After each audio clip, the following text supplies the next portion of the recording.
Imagine you've raised $1.75 billion to build a streaming empire. You've hired 2 Hollywood titans.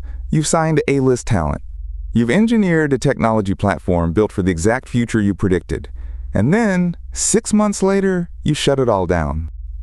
That's the story of Quibi. Not a slow fade, not a gradual decline. An explosive rise, an abrupt catastrophe, and a masterclass in how even the smartest people in the room can miss the moment entirely. Jeffrey Katzenberg wasn't just anyone with an idea. He was the man who built DreamWorks Animation. He sat at the nexus of Hollywood and venture capital. In 2018, he walked into rooms with a premise so confident, so inevitable sounding, that it landed one of the largest funding checks in startup history. The premise: the world is moving to mobile. Younger audiences don't sit at home with cable boxes. They watch on phones during commutes, lunch breaks, between tasks. And they will pay premium prices for premium short-form content designed for that screen, in that moment. It wasn't just Katzenberg. He brought Meg Whitman, the former CEO of eBay and Hewlett-Packard, a titan, someone who understood operations at scale, who had navigated billion-dollar decisions. Together, they were unstoppable on paper. The idea was simple in its audacity. Create quick-hit episodic content, 7 to 10-minute chapters, designed for mobile screens. Rotational orientation, premium Hollywood talent. Think, A-list actors, Oscar-winning directors, all working at the speed of social media. They called it Quibi, short for Quick Bites. The branding was clean. The pitch was devastating. Every film studio, every legacy media company was watching YouTube creators and TikTok stars dominate the attention economy. Quibi would thread the needle, the prestige and production values of HBO, the mobile-first distribution of TikTok, the monetization of Netflix. Katzenberg believed he understood the zeitgeist better than anyone. He'd spent decades reading the moment. He'd built a dynasty on it. Why would this be different? Quibi raised $1.75 billion. That's not seed funding, that's not a Series B to test a hypothesis, that's empire-building capital. That's the kind of money you raise when you're absolutely certain. And they spent it relentlessly. Feature films stretched into 10-part series. They signed Steven Spielberg to create a mobile-exclusive thriller. They hired Sam Catlin from Preacher. They built a platform that could handle 4K video playback on mobile devices at scale. The technology was real. The infrastructure was serious. This wasn't a startup fumbling with a new idea. This was institutional capital, institutional talent, and institutional conviction. The roster they assembled in 2019 and early 2020 reads like a wish list. Chrissy Teigen, Liam Hemsworth, Sophie Turner. The entire entertainment industry was hedging its bets on Quibi. A-list actors signed on. Directors came aboard. Content was greenlit at speeds that traditional networks couldn't match. The narrative was clear. This wasn't a gamble. This was the future, and the future had already been funded. They poured talent into the platform like they were pouring gasoline on a fire. Every week, another name. Every day, another announcement. The industry consensus: this is going to work. April 6, 2020. Quibi launched. The app went live on iOS and Android. Millions of people downloaded it. The first week saw explosive growth. Reporters covered it like it was the most important media moment of the year. And in one way, they were right. It was important, just not for the reason anyone expected. The timing seemed perfect. Quibi was built for the mobile moment. The platform was slick. The content was premium. The algorithm was tuned. The monetization model was clean. What could go wrong? 2 weeks after Quibi launched, the entire world locked down. COVID-19 wasn't just a pandemic. It was a behavioral reset. Everyone was home. Everyone had couches. Everyone had TVs.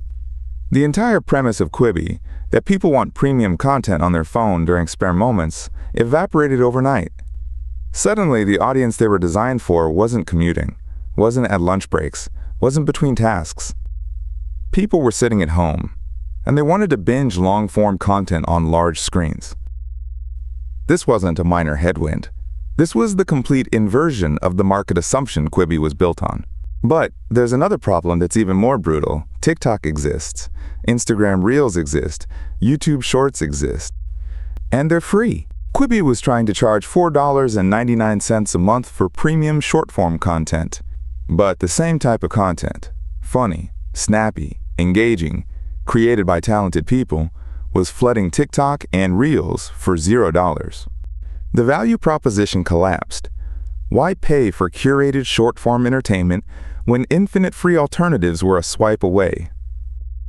Katzenberg and Whitman had understood that mobile was the future, but they hadn't understood the economics of the mobile future. They'd priced their product as a premium service. The market had already decided that short-form mobile content was a commodity.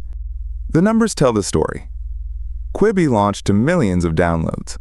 But downloads aren't subscribers. By July, just 3 months in, they had converted only 72,000 paying subscribers. 72,000.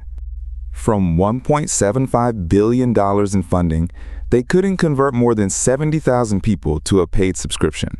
The burn rate was catastrophic. At that pace, they'd run out of capital in months. Internally, Katzenberg and Whitman must have watched the metrics in real time. They knew what it meant. They knew the numbers wouldn't turn around. The market had voted. Short-form mobile content, no matter how premium, wasn't a paid product.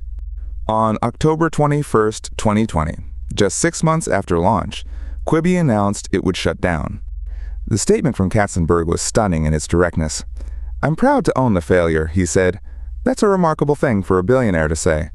But it's also the only honest thing he could have said. The failure wasn't hidden. It wasn't someone else's fault.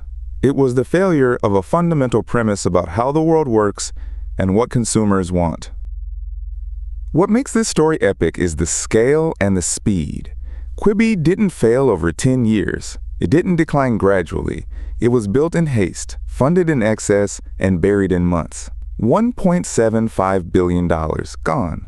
The talent scattered. The infrastructure shut down. Quibi's collapse reveals something uncomfortable about visionary thinking. The same confidence that lets you raise $1.5 billion is the same confidence that can make you deaf to the actual market. Katzenberg and Whitman weren't stupid. They understood tech. They understood media. They understood their audience. But they understood it as a projection, not as a reality. They predicted the future, raised money on that prediction, and built for it without testing whether the prediction was actually true. And then the actual future, a pandemic that flipped the world upside down, proved their prediction catastrophically wrong. Not because they were dumb, because they were betting on a specific moment, and the moment changed. This is how the mightiest fall. Not through incompetence, through confidence misplaced. Empire and Ash doesn't celebrate failure. We document it, we understand it, we learn from it. Quibi is a masterclass in what happens when capital meets certainty without humility. When legacy titans bet their reputation on a single, untested hypothesis.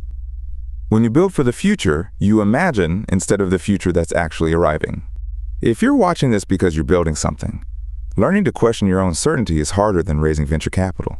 If you're watching because you're fascinated by how empires collapse, Quibi compressed that entire arc into 6 months. Subscribe to Empire and Ash for more stories of how the largest, most confident, most well-funded projects can vanish entirely. There are more stories coming, and each one teaches us something about power, conviction, and the price of being wrong at scale. See you on the next one.